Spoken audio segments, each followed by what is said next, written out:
This podcast is part of the Treksphere Network. To find more Star Trek-related content, visit Treksphere.com. All right, dude, can we do this? I'm so excited. All right. Okay, let's do it. Reflecting on time and the choices he's made, Admiral Jean-Luc Picard went to a spatial anomaly and met the Borg. He awoke to find himself on his chateau, facing shattered images of an alternate life and driven by an omnipotent force to change history for the better. His only guide is Guinan, an observer from his original timeline who changes her appearance to match the age of her peers. And so, Admiral Picard finds himself leaping from timeline to timeline, striving to put right what once went wrong, and hoping each correction will be the correction that will get him home. Oh, that's very good. Thanks. I'm afraid that's all the time we have for the episode, but that was good. Right? Are you going to do a new one for every episode? I could, because that can't be the second episode, because that's not what's going to happen. I didn't watch this season on Star Trek Picard. I didn't watch that because I was so enthralled. Okay. I mean, I don't know. Like, depending on what the next episode is, if that was Guinan's only appearance, then yeah, obviously I can't use that. But no, you should use it. You should definitely use it if Guinan never shows up ever again. And people are just waiting for Guinan to show up. I love it, though. Maybe we'll use it on the next one if I approve it. Okay. If it gets approved by upstairs. Oh, you know what? I should probably keep it then, so I don't have to rewrite it every time. No, you should definitely redo it every time, too. This is slightly different. Right. I'm kind of glad we're talking about season 2 because there was one thing that I didn't mention about season 1, and it's kind of a big deal about our criteria. There was a device that was specifically whatever you can imagine. Like, there was no sci-fi in that thing at all. I just had to get it off my chest because we never talked about it. Oh, yeah. I forgot about his little tool that I thought was going to make a much bigger splash later on in the episode, but doesn't. Right. It just kind of goes. It's just they need to fix something that can't be fixed. So like, well, why don't you try this magical Harry Potter wand? And it works. Exactly. And right. I mean, that is a huge deal, and I am willing to bet it's never going to come up again. I'm sure. But anyway, This is the Measure of an Episode, Star Trek edition, Picard edition. Star Trek edition. Are we going to get more detailed? Star Trek edition, Picard There's edition, 2 colons. season There's 2 2 colons edition, now. episode 1. And as you know, we're talking about Picard. And we're going to talk about it every week now. Not a long episode, hopefully. Probably not. It'll probably be very long. It's already long. But so we're going to, the intro may or may not change, as you've just heard. But we're going to talk about every week what we think of Picard, how it's going, where we think it might go. We're going to try and not be too, I liked this, he liked that, not too he said. But there are going to be spoilers. So if you don't like spoilers, turn off the podcast. Yeah, wait until you watch the episode and then come back. Hey, welcome back. Yeah. Here we go. Okay. Anyways, so we're not, for anybody who just wants to know what we think, I liked it. I did too. I thought it was good. It was immediately better than anything in season 1 for me. Yeah. Immediately. Right. With caveat. Okay. Yeah, I Captain agree. Caveat was there. I didn't like him. That's all for my joke. There we go. Okay. Sorry. No. You were like, every time I talk, I couldn't hear you, so I was turning it up a little bit. So sorry. Let me say it again. Oh, okay. Captain Caveat. Got it. Okay. I'm going to cut out the whole part. Okay. Yeah. Now you can leave it in.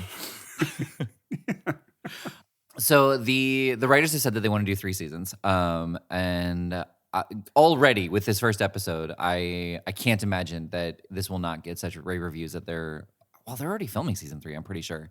So I hope, because in the first season they did in episode 1 Earl Grey decaf, and this one they said, here's your Earl Grey cold. So I hope they do another Earl Grey reference of something. I don't know what they would do, like Earl Grey pudding or something, but Ew. But I hope that they like keep that running theme of having him enjoy variations of Earl Grey. I want him like walking around with an iced Earl Grey, little lemon There on you top. go. Drinking it from a plastic cup. Yeah, the giant sun hat on or something. Yeah. I 100% believe that the flashback that we saw is actually part of the alternate timeline. It's going to be a little bit of like a flash thing where Picard goes back to that moment. Like when his mom was being attacked, the fact that we didn't see what was happening with that, I think that was the Borg attacking her for some reason. Yeah, so they seem to be retconning some Picard past stuff so they can have a long arc for Picard. Yeah. Obviously, he is asked to talk about his past several times by several different characters in this. I wrote down. Laris talking about wanting kids, him mentioning him being the last Picard, Raffi talking about him being self-sufficient, Rios living up to the legacy of his predecessor, him talking to Guinan about getting older and choosing to watch love go. Like they drove that home so hard. Yeah, and this was an episode that was definitely this is what everybody's been up to episode. Right. Last time. Yeah. And that was the annoying part. That was Captain Caveat for me. They didn't put in less effort anywhere else other than with Aggie. When the Deltan, by the way, that was the alien that came up to her. When the Deltan came up to her and she was like, "I'm a bad choice because here's what's happened since the last season." Yeah, it's true. I did like it though. When Rios finally calls her and she's all wasted and she turns her smile back to him was perfect for the comedy because she's the comedic character now. Right? Yeah, that's true. She's the pithy, quirky person. Yeah. But yeah, I did not like how when we were reintroduced to all of our favorite characters from the last season, that everybody had a very long line of how they got to where they were. I think the best one was Eleanor. Like we know what she's been up to, we know what he's been up to because he was graduating from Starfleet. Like we saw the end result of what he's been up to, and it just explained everything perfectly. Like that was the end of it. Right. Oh, and that's one thing that okay. I want to start at the beginning though, just real quick, okay. Because they do the same thing in the beginning of this episode that they do in all the Next Gen episodes. Is they spoil Guinan. It was right up there, and guest starring Whoopi Goldberg. I was like, man, if I was one of those guys who had made it my life's mission to avoid any and all media whatever about Picard because I wanted to be surprised. I didn't want any hints. I would immediately be spoiled for me. It's like all that work I did to try and avoid it. Not talking to friends, avoiding all media. Yeah. Right? All newspapers. Right. I think I was like all of that stuff ruined my relationship with all my friends and it ruined my relationship with my wife just so I could be spoiler free when I came into Picard. And there's like, and guest starring Whoopi Goldberg. Right. Well, it's like, God damn it. And it must have said something about John Delancey too, right? Either I missed it or I was looking at the news. I don't remember.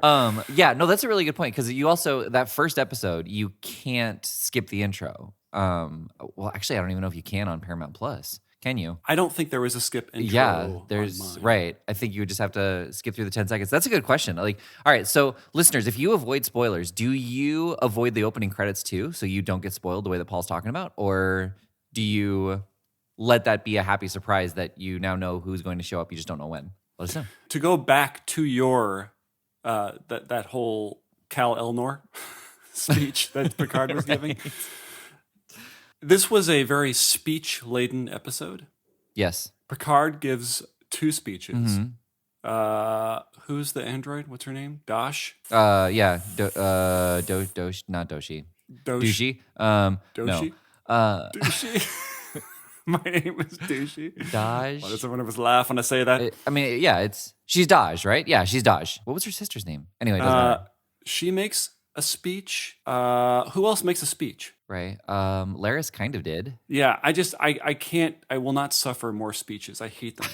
I hate them in any context. It's so lazy. It's kind of like when in a movie they need to bring the whole audience up to speed on what's happening in the plot. So there's a newscast of what's happening in the plot that some character is just watching. I know that sometimes you kind of need it, but inevitably it's just a character talking at the screen. It's not interesting. Right. I don't even like them in real life. There's a Deep Space Nine episode where the whole thing is narrated. So I'm very curious to see how you handle that episode. I mean, since you already love Deep Space Nine so much, I had to be on Deep Space Nine too. So one of the things I have to assume that it's going to get explained, but Picard so many times, even in season 1, has been called Locutus, and the Borg was calling out to Picard. So I want to know why they were calling him Picard and not Locutus. I have a theory. Okay. I'm glad we segued into that. My theory is that the Borg obviously need Picard's help. I'm reading between the lines of them saying, "Help us, Picard." Right. It's a very good inference. Like, it's deep in there. And they know that he doesn't like to be called Locutus. They probably know that he was not a fan of being a Borg drone. So they thought, look, we're asking for this guy's help. Maybe we shouldn't trigger him by calling him his old Borg name. And maybe perhaps we don't want to make him think we just want to reassimilate you by calling him Locutus. Okay. So they're lobbying. Right. You know, they're trying to play nice because they need his help for some reason. Okay. But that's probably not it. Yeah. I don't know. But I got to say, aside from all of the speeches and the spoilers and the Cal Elnor, Yeah. I thought it was great. Yeah. I loved it. Yeah. I feel like they were way more on point with being Star Trek. Mm-hmm. I liked the Stargazer. That was fun. Yeah. It looked like the evil Stargazer. Right? Right? Yeah. If there's a good Stargazer, there's also the counterpart of the evil Stargazer. Like I'm surprised it didn't have a goatee somewhere. Well, and I like Picard's reference too. Like when he got on there, you know, he was like, "You've updated it" or something like that. Yeah, it was nice. But I thought that they had to like add a D or add an A, like they did for the Enterprise. They added if they're going to make a new right. ship. I know they added a number, so maybe it's a Stargazer class now. I don't know. Well, it said USS Stargazer. That's true, but it had a different, like the NCC 1701. Like what is that called? Yeah. By the way, how many super Star Trek nerds are snapping a pencil? Oh yeah. Right. But whatever digit code that was, there was an extra number. Man, Is there a register there number? You go. Yeah. All right, so let's back that up a little bit. Oh no, this is all if we drove you crazy not knowing what we've made a ringtone out of it, so you can listen to us every time you get a text from your friends. What's that 5-digit code called? Oh, got a text from John. But yeah, so the code that was Picard's was the same. They just added an extra number. Okay. So all right. Well, yeah. So it was nice. It was cool. I appreciated the opening. I didn't really appreciate that it was a 48 hours. right. That was And I was just kind of lame. just Yeah, stop? they didn't have to do Right. that. So I also didn't like. I know this is going to be. This is what you liked and didn't like. Well, wait. It's not just I'm not going to move on now. I'm going to tell you why. I know, but you're like, this isn't going to be a show where we just talk about what we liked and what we didn't like. And here it is. Okay. Do I need to explain to everybody that when we say that, it's not. We're just going to say that we liked it, and then move on to the next thing that we liked. We're going to say why it was good and why you should like it too. Oh, okay. So we're turning this into a persuasive essay podcast. So that's a good title. yeah, maybe we should have talked about what this episode was going to be before we started. No, this is great. I'm glad we're doing it off the cuff. I love it. Every episode's going to be like this. Right. But anyway, they kind of threw us a curveball where they had Picard looking at what's her name, and she kind of looks back, and this is at the beginning. What's her name? Laris. His pet Yeah. Romulan. Yeah. The surviving one. Yeah. By the way, did he die in the encounter at Picard's chateau in the first season, or did he just die? He died between seasons. Okay. Anyway, they show him looking at her, and then you think, oh, we got some romance going on, and then he totally doesn't follow through, and you're like, oh, Picard is either not interested or he's damaged in some way. But I understand why it's there. They're seeding this whole long arc about his past, Right, and about the choices that he made to the point where he did not have children. But so what I was confused by about that was the next scene where she's like telling him that he's got to go to his speech and whatever, and she was talking like he said something about it doesn't have to be awkward, and she's like it's gonna be, and blah blah blah, and like I got the impression that she was leaving, but I didn't hear her say like I can't stay anymore or anything like that. So I was just confused by that part. And she comes in for work the next day, Right. or the next night, Right. Yeah, that's what I like. Yeah, so I didn't understand that part. I think that the series is going to end with the timeline being corrected to the best timeline, and the male is going to be back. Oh, that's a good idea. That's a good idea. Good call. Another thing that I loved, but also thought could have been handled better, was the Guinan scene. She's got the Guinan hat on, so we know it's Guinan. And I felt like Whoopi Goldberg, who plays Guinan, I know that from the credits. Yes, they told you right away. Credits. Yeah, who it was. Yep. Yeah. I felt that as much as I like Guinan, that she was not playing a very good Guinan in this moment. Guinan is stoic. Right. She's not jolly. She is a great listener. She has this aura of wiseness. She also known as wise. Or wisdom. Yeah. Wisdom, yeah, aura of wisdom. That you walk up to her and you immediately feel comfortable and you immediately feel like everything's going to be okay because Guinan has all the answers. I did not get that from this Guinan. This Guinan was too jolly. She was too happy, too smiley, too chuckly. Yeah, I mean, we saw her as jolly and not independent, adventurous in Time Zero when she was younger, several hundred years. Now that she is only 30 years, 40 years older, she should still have that same level of stoicism.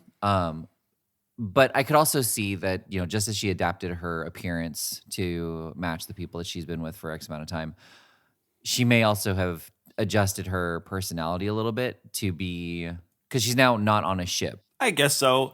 But to speak to that, I feel like, first of all, this happened several times. Okay. You don't need to fill us in on why she looks older. We got that.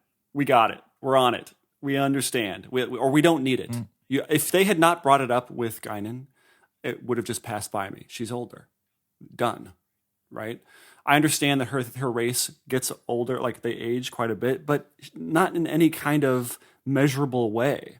Because who cares, right? It was a who cares moment. We don't care how old, I guess there'd been nerd rage. It's like, why should she look older? Should look old. She ages 100 years. But it doesn't, you don't need right. that. I mean, yeah. Right. The other thing that I always think of is Yoda. Like the difference between Yoda from the prequel trilogy to Yoda to the original trilogy. Like he looks significantly younger in episodes 1, 2, and 3 than he does in 4, 5, and 6. But he's only 20 years older or whatever it is. And he's supposed to be several hundred years old. So, it could just be, I mean, it kind of happens in humans, between the ages of 20 and 60-ish, maybe 30 and 60, you don't really age that much.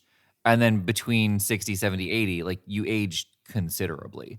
So, why can't aliens do the same thing? They look amazing until they shed their old skin, and so Guinan smoked a lot since she got off the Enterprise. Right. She should have said, I'm in the next stage of my life. Yeah, I just felt like you didn't need it for her. Right. Now, I understand when it happens with Q. That was a fun little moment. That was great. He just did it. It was great. I mean, it was a good use of that.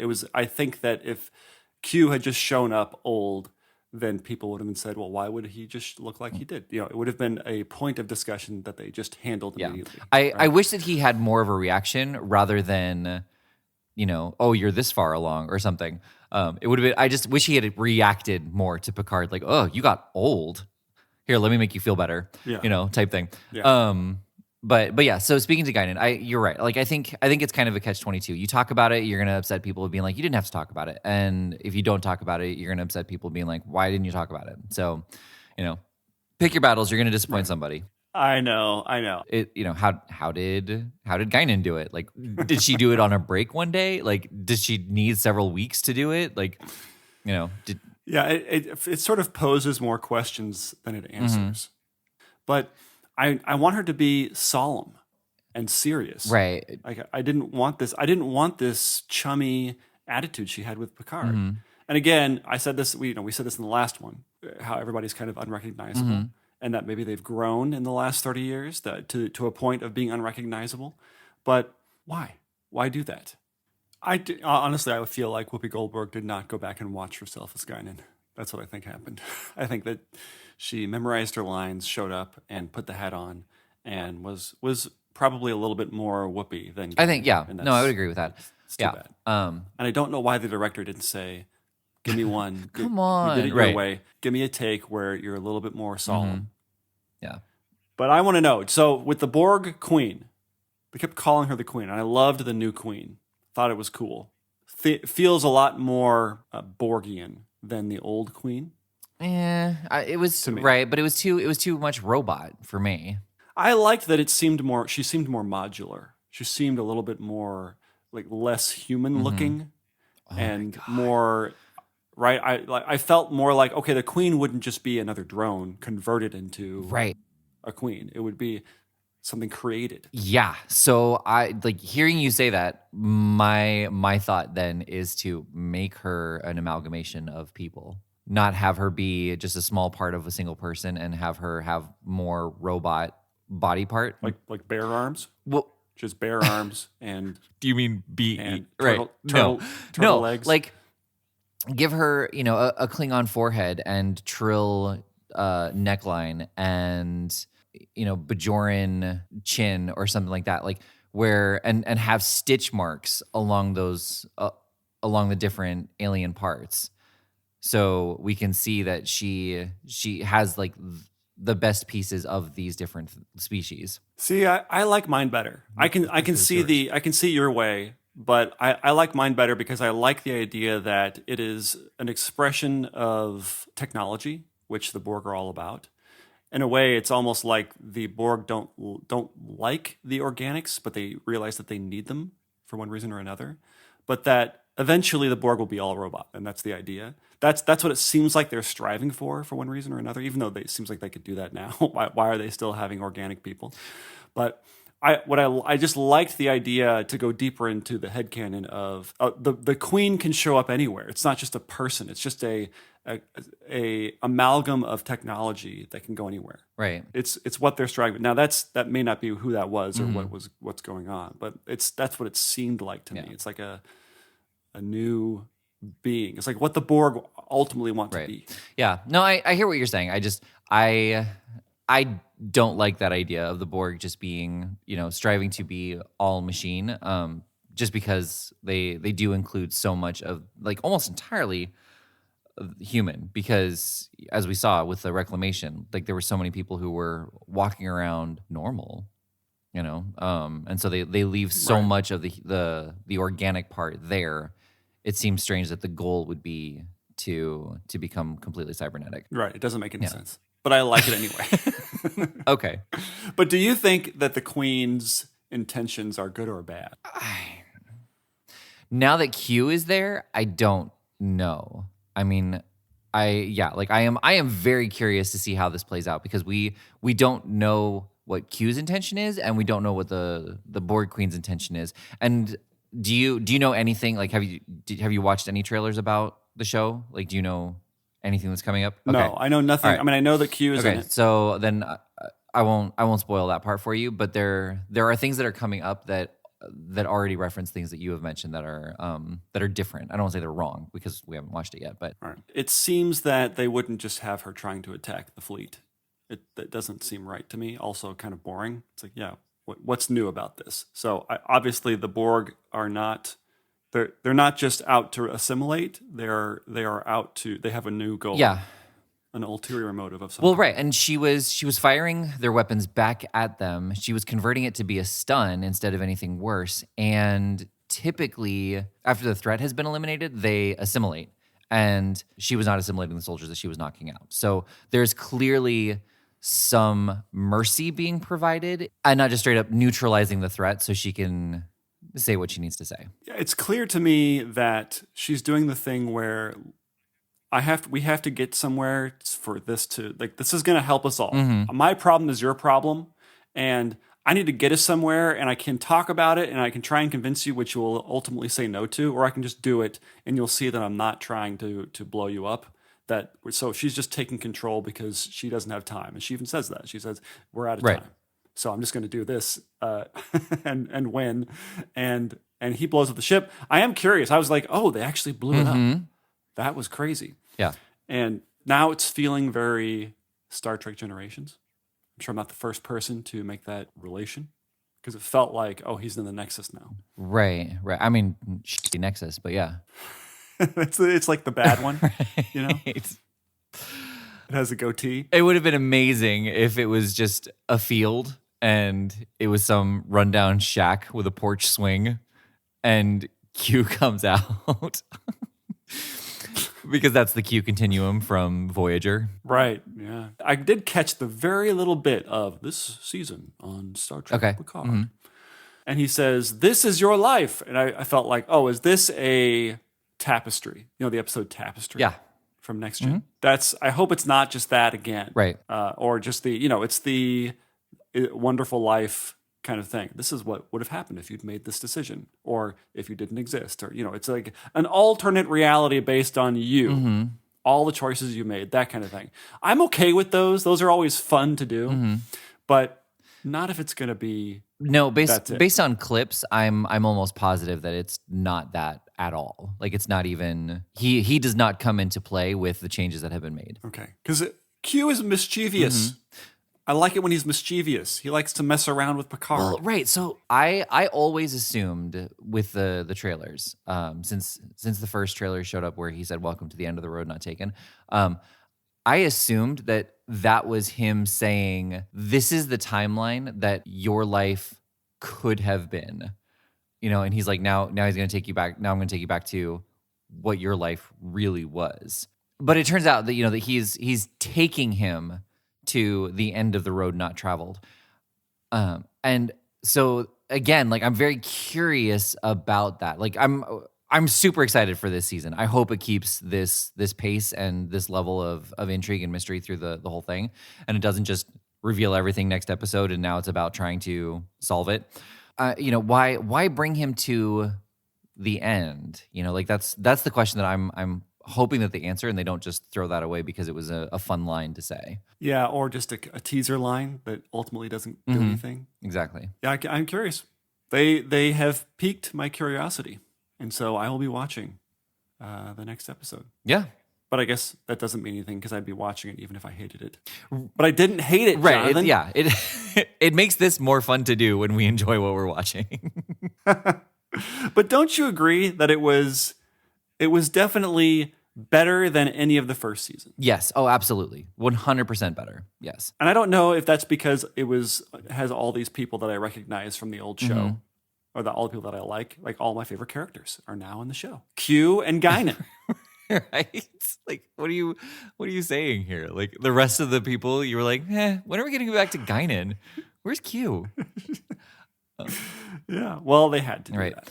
So it was nice catching up with the people from season 1, but I hope that there is an actual justification for why everybody comes back together. I don't think Daj is going to be in this season.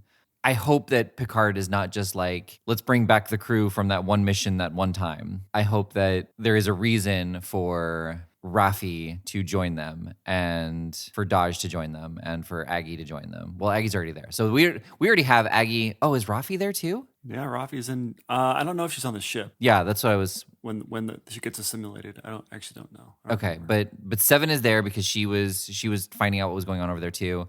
Rios is there. Aggie's there now. Picard is there. Eleanor's not there, right? Yeah, Eleanor's not there. But it just I hope that there's more reason to the crew showing up there, and it's not just like these are all the people from last season. I would imagine that they're all going to get together at some point. I would hope that with Daj that Soji, I think that's her name. So was Daj the first Soji one? Soji or Daj? Right. Maybe it is Soji. Maybe it is Soji. I think you're right. I think it is Soji. We were combining the two. For Soji, I think that it would be fun if she kind of became the new Data. And not in the new Data in the sense she has to pretend to be Data, but that they use her in ways that one would use a synth. Right. And not take advantage of the synth, but just, hey, how long is it going to take us to get from here to here? Exactly. Make some calculations, that kind of thing. What's the probability of our survival? Right. They won't do that, though. I mean, we'll find out. I imagine that they will. I imagine that they will do something where they ask her to calculate something, and she will ramble on a little bit too long, and he'll say, yes, thank you, Soji. Yeah, you're right. Maybe they'll do that. Yeah. But they won't do that.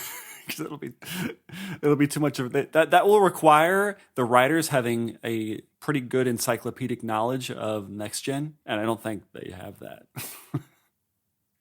At least it hasn't been presented to me that they have expressed any kind of deep knowledge of next gen, right? From season 1 or season 2 at this point.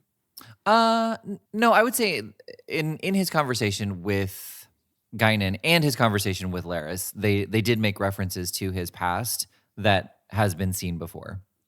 You know, that was the best line of the show that Guinan says to Picard. She says, "There are things worse than death. There are things worse than dying. You know that." Mm-hmm. And it was such a great that the whole script should be like that. And in a way, it kind of is in some parts. But I loved that we know, they know, that's all you need. You don't need to 2 + 2. Right. Yep. It was so good. I was like, oh, yes, I'm hooked. Mm-hmm. Well, because regardless of last season where he died, in Next Generation, he died multiple times. Well, just being part of the Borg. I think that's what she was alluding to.